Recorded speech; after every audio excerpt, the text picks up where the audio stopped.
I never thought I would be the kind of woman to betray my husband. But desire has a way of clouding judgment. And for months, I convinced myself that my little secret wouldn't matter. I was careful, meticulous, and sure that no one would ever find out. That illusion shattered the day he caught me. It began on an ordinary Thursday. He was supposed to be working late, and my lover had promised he'd be discreet. I had just finished getting ready when I heard the front door click. My heart stopped. I froze, praying it wasn't him. But it was. He stood there, calm, almost eerily composed.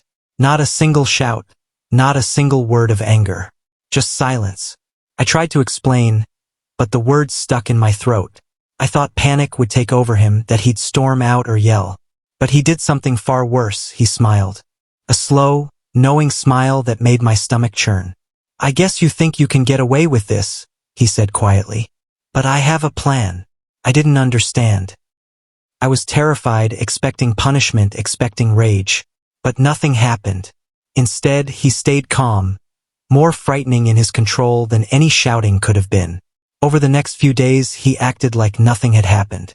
He hugged me, kissed me, and talked to me as if I were innocent. But I felt it, the way he watched me, the way he noticed every lie, every subtle slip. I was living under his quiet surveillance, trapped in my own guilt. Every message I sent, every call I made, every glance I threw to my lover was monitored. The fear of being discovered again made me paranoid, and that fear was exactly what he wanted. I realized, with a sinking heart, that I had underestimated him completely. Then came the subtle manipulations. He started turning small things in my life upside down. He called my closest friends, casually asking questions about my plans. He seemed so innocent, so caring, that no one suspected a thing. Yet with each call he learned more. About my lies, my lover, everything I thought was hidden. I began noticing him observing me in ways that were almost surgical. The tilt of my head, the hesitation in my voice, the quick glances at my phone. Nothing escaped his attention. I was trapped, and the more I panicked, the more I realized that he wasn't angry. He was preparing something I couldn't see yet. And then, the day came when my lover called, expecting secrecy and reassurance. My husband answered, calm, quiet, chillingly polite. He told my lover everything. Every lie, every secret, every betrayal. I could hear the panic and disbelief in my lover's voice as he realized he had been exposed. My husband didn't yell, didn't threaten. He simply let the truth destroy the web I had so carefully spun. I was powerless, humiliated, and for the first time truly terrified. My carefully constructed world was crumbling, and the one person I thought I could deceive was completely in control. The days after the discovery were worse than I could have imagined. My husband didn't confront me directly, didn't shout, didn't cry. Instead, he let me live under the weight of my own guilt, carefully orchestrating every step of my downfall. He had turned my betrayal into a game, and I was the unwitting player. Friends I had trusted began to pull away. My lover, who I thought was my safety net, had vanished. Ashamed, exposed, and humiliated. Every connection I had thought I could control was slipping through my fingers. It was worse when my family found out.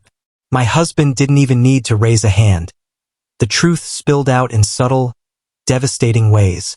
My parents' disappointment, my siblings' judgment, and the stares of friends I had once trusted. It all crushed me.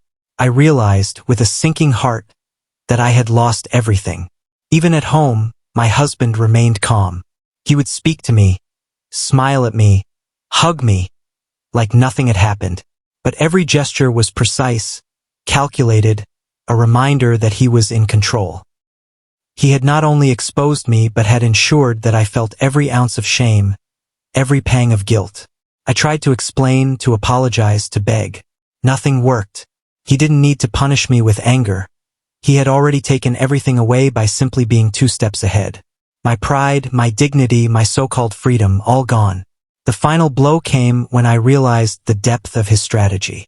Every ally I thought I had, every lie I thought I could hide, Every plan I thought I could execute had been anticipated. I was powerless. My betrayal had not destroyed him. It had destroyed me. I sat alone one night, thinking back to the moment he first caught me. The calm smile, the quiet words, it was all part of his master plan. I had been arrogant, reckless, and careless. And now I was learning a lesson I would never forget. Some people respond to betrayal with anger, others with revenge.